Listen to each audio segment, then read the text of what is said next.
আপনার গুগল ক্রমে কোনো নির্দিষ্ট ওয়েবসাইট অস্বাভাবিকভাবে বেশি স্টোরেজ ব্যবহার করছে।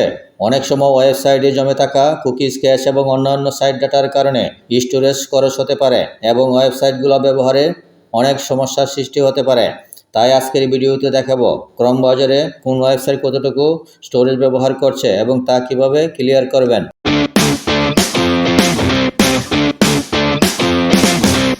প্রথমে ক্রম ব্রাউজারে ক্লিক করুন। অ্যাপটি ওপেন হওয়ার পর উপরের দিকে খেয়াল করুন থ্রি ডট, সেই অপশনে ক্লিক করুন। আবারও নিচের দিকে খেয়াল করুন সেটিংসে ক্লিক করুন।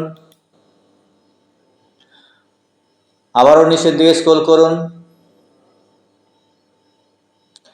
খেয়াল করুন সাইট সেটিং, এই অপশনে ক্লিক করুন। আবারও নিচের দিকে স্ক্রল করুন, খেয়াল করুন ডাটা স্টোর, এই অপশনে ক্লিক করুন।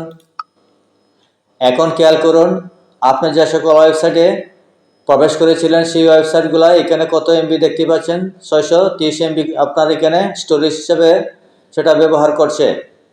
এইখানে দেখেন প্রত্যেকটিতে এরকমভাবে দেখতে পাচ্ছেন। এগুলো ডিলিট করার জন্য বা ক্লিয়ার করার জন্য নিচের দিকে খেয়াল করুন ডিলিট অল ডাটা, এই অপশনে ক্লিক করুন। এখন একটি পপআপ আসলো, এখান থেকে ডিলিট, এই অপশনে ক্লিক করুন। খেয়াল করুন ডাটা স্টোর ক্লিয়ার হয়ে গেল। আশা করি বুঝতে পেরেছেন। ভিডিওটি ভালো লাগলে চ্যানেলটি সাবস্ক্রাইব করতে ভুলবেন না। ধন্যবাদ সবাইকে।